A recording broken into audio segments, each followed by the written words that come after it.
பதிவு எண் 713. தலைப்பு: உற்ற உறவாயின் தர்மத்தின் பக்கம் இருக்க வேண்டியதின் அவசியம். தாய் தந்தையர் உடலையும் உயிரையும் கொடுக்கின்றனர். குருகுலம் கல்வியையும் அறிவையும் தருகிறது. தர்மமும் நேர்மை ஒழுக்கமும் கடைபிடித்து வாழ்வதே வாழ்க்கை. ராமன் சீதையிடம் 2 பேரை மட்டும் நினைப்பேன், மற்ற யாரையும் நினைக்க மாட்டேன். ஒன்று என் தாய், மற்றொன்று மனைவி.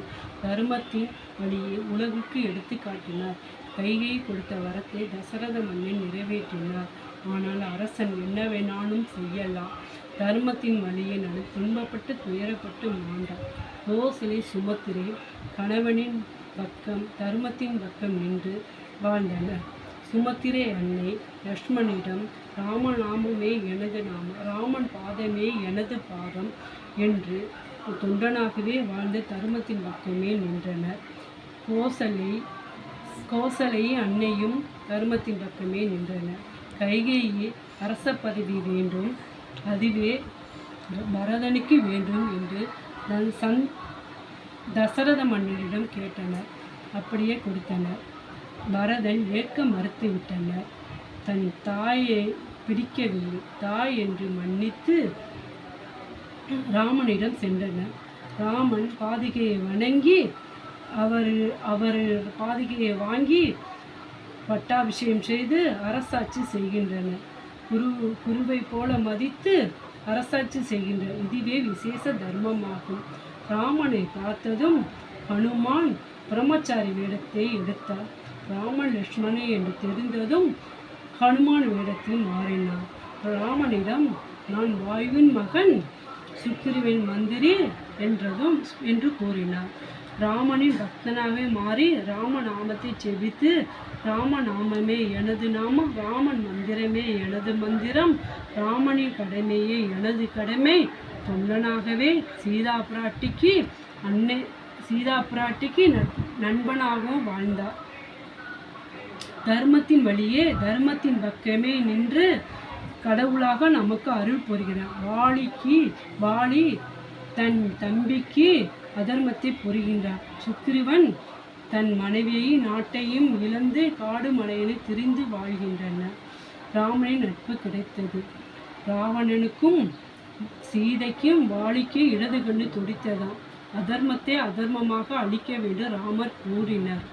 வாலியின் மனைவி தாரை புத்துமதியும் கூறி வாலி கேட்கவில்லை. போரில் சுக்கிரவன் வென்றனர். இப்படி செய்யலாமா என்று அதர்மத்தை செய்கிறியே என்று ராமனிடம் கேட்டமது தம்பியின் மனைவியை பலவந்தப்படுத்தலாமா? பாவச் செயல் அரசனுக்கே சாரும் ஸ்மிருதிகள் கூறுகின்றன.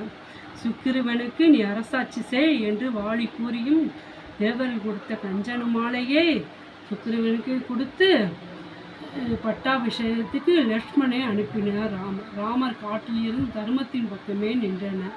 சடாயு ராவணன் சீதையை கடத்தி செல்வதை பார்த்து அதர்மத்தை செய்யாதே, அடுத்தவர் மனைவியை அபகரித்து செல்லாதே என்று கூறினால் ராவணன் கேட்கவில்லை.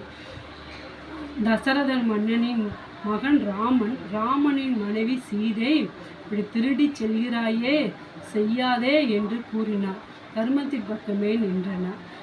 சடாயு விபீஷணன் பெரிய அண்ணனானாலும், ராவணன் பெரிய அரசனானாலும், பெரிய வீரனானாலும் அதர்மத்தை செய்யாதே என்று விபீஷணன் கூறினான். இலங்காபுரியே அழிந்துவிடும், விலங்குகள் அவளை குரல் கூவுகின்றது, அதர்மத்தை செய்யாதா என்று கூறினார். ராவணன் கேட்கவில்லை.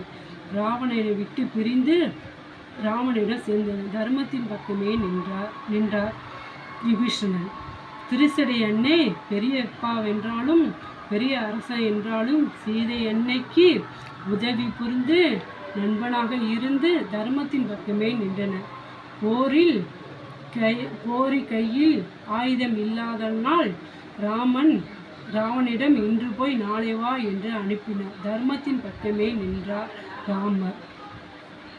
தர்மம் என்பது இதயத்தை உணர்வுக்குள் இருப்பது.